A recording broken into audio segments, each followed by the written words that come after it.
Dog એટલે શું થાય? આપણા ઘર પાસે ડોગ આવે, આપણે એને રોટલી નાખીએ એને શું કહેવાય? ડોગ ને. તો ડોગ એટલે કહેવાય શું એને? ડોગ ને શું કહેવાય ગુજરાતીમાં? એવા હાલો જાનવી. હાલો સાનવીનું હાલો. અને સ્પેરો એટલે નહીં, સ્પેરો એટલે સ્પેરો. ચકલી. હાલો હાલો હાલો રવિન્દ્ર સાચું પડે છે. હા. ઘણું ખરું. અને એપલ એટલે હાલો હા હાલો બધા સાચું પડે છે. હાલો. અને ઓરેન્જ એટલે નહીં, ઓરેન્જ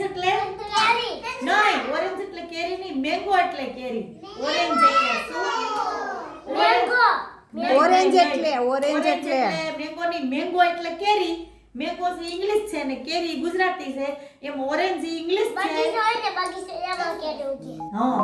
અને ઓરેન્જ એટલે નારંગી. હવે યાદ રાખજો શું? નારંગી પીળા કલરની હોય ને, આપણે નારંગી ફોલી પછી એમાં ચીર નીકળે અને ખાય એને નારંગી કહેવાય. ઓરેન્જ એટલે નારંગી. હો. સંતરા કયો ને તોય હાલે. સંતરા. હા. અને મંકી એટલે હાલો સાચું બંદર કહેવાય ને. આપણે ગુજરાતીમાં એને વાંદરો કહેવાનું. બંદર ઇંગ્લિશ હિન્દીની અંદર બંદર અને ગુજરાતીમાં વાંદરો. હો. એમાં બે ભાષા હોય.